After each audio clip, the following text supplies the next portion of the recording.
বিশ্বকাপ জিততে মাঠে নামবে বিশ্ব চ্যাম্পিয়ন আর্জেন্টিনা। তবে বিশ্বকাপ কি ধরে রাখতে পারবে স্ক্যালোনির শিষ্যরা?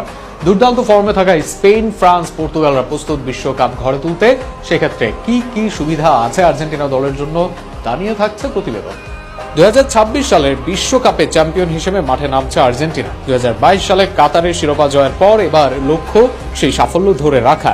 তবে ইতিহাস বলছে মাত্র দুই দলই পরপর দুইটি বিশ্বকাপ জিততে পেরেছে, তাই আর্জেন্টিনার পথে কোনো সহজ যাত্রা নেই। গ্রুপ পর্বে আর্জেন্টিনার প্রতিপক্ষ আলজেরিয়া, অস্ট্রিয়া ও জর্ডান।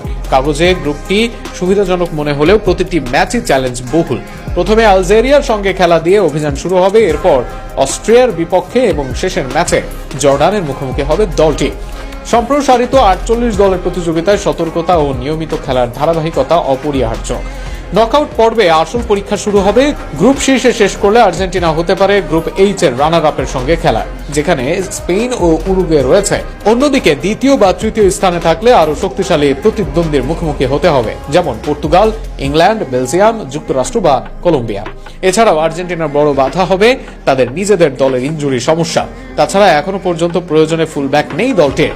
সবকিছু মিলে গ্রুপ পর্যায়ে সহজ মনে হলেও নকআউটে প্রতিটি ম্যাচই কঠিন হতে যাচ্ছে মেসিদের। তবে স্ক্যালোনির শিষ্যদের সেরাটা দিতে পারলে এবারও শিরোপা জেতা কঠিন হবে না মেসিদের।